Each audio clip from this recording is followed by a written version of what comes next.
Assalamualaikum warahmatullahi wabarakatuh. Jadi di video kali ini saya akan dan teman-teman saya akan menjelaskan tentang perubahan sosial.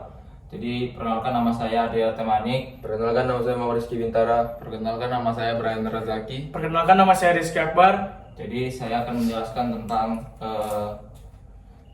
tentang tugas-tugas yang akan kami lakukan dalam video ini. Di sini saya akan menjelaskan tentang pengertian perubahan sosial. Teman saya di sini Abin akan menjelaskan tentang ciri-ciri, dan Brian akan menjelaskan tentang bentuk-bentuk perubahan sosial, dan yang terakhir teman saya Rizky akan menjelaskan tentang faktor penghambat dan faktor pendorong dalam perubahan sosial.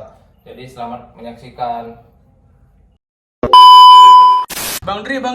Oh ya, betul. Nih Bang, apa sih definisi perubahan sosial? Oke.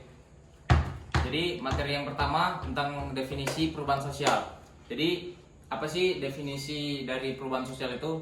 Perubahan sosial adalah di mana terjadinya suatu pergeseran atau perubahan dalam bentuk tatanan atau struktur dalam masyarakat yang mempengaruhi sikap dan tingkah laku beserta dalam kehidupan sosial dalam masyarakat.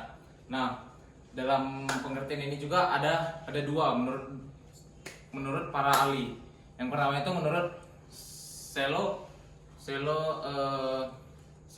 Sumarjan. Nah, menurut Selo ini perubahan sosial itu adalah di mana keadaan lembaga-lembaga dalam masyarakat itu berubah. Nah, yang kedua menurut Robert Lawang.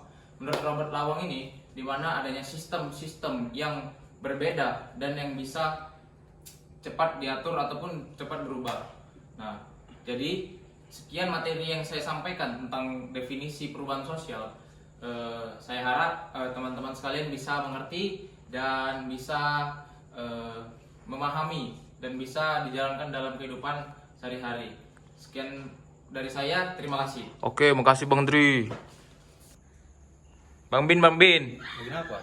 Apa sih ciri-ciri dari perubahan sosial itu? Jadi ciri-ciri perubahan sosial itu ada 3. Jadi satu, setiap masyarakat tuh mengalami perubahan, baik secara cepat maupun lambat, sehingga masyarakatnya tidak berhenti perkembangannya. Kedua, biasanya perubahan sosial yang cepat biasanya menimbulkan disorganisasi yang bersifat sementara karena lagi dalam proses penyesuaian diri.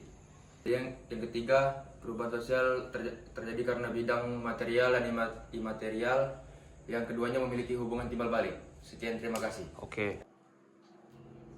Bang Bray, apa aja sih bentuk-bentuk perubahan sosial itu?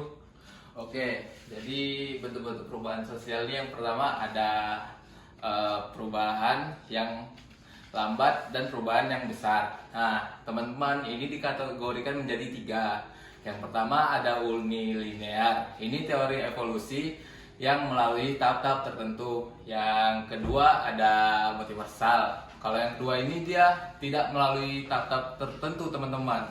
Nah, yang ketiga ini ada multilinear. Jadi campuran dari unilinear dan dari multiversal.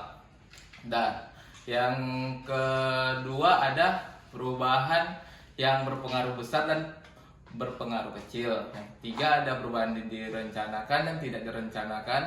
Yang keempat ada perubahan dikehendaki dan tidak dikehendaki. Jadi itu saja, teman-teman. Thank you. Bang Bor, apa sih faktor pendorong dan penghambat dari perubahan sosial? Oke, singkat saja. Faktor pendorong perubahan sosial yaitu penduduk yang heterogen. Apa sih itu penduduk heterogen? Penduduk heterogen ialah suatu keadaan di mana adanya perbedaan dalam hal ras, budaya, suku, dan pekerjaan. Contohnya di Kota Batam ada suku Jawa, suku Padang, suku Batak, dan juga ada pekerjaannya dari bos, cleaning service, pemadam kebakaran, dan sebagainya. Oke, selanjutnya faktor penghambat perubahan sosial yaitu penduduk yang homogen. Apa sih itu penduduk homogen? Penduduk homogen ialah suatu keadaan di mana tidak adanya perbedaan ataupun melainkan adanya kesamaan dalam hal ras, suku, agama, dan pekerjaan. Contohnya di desa ini cuma ada pekerjaan petani, dan di pesisir pantai cuma ada pekerjaan nelayan dan tidak ada pekerjaan lainnya. Oke, sekian. Terima kasih. Paham?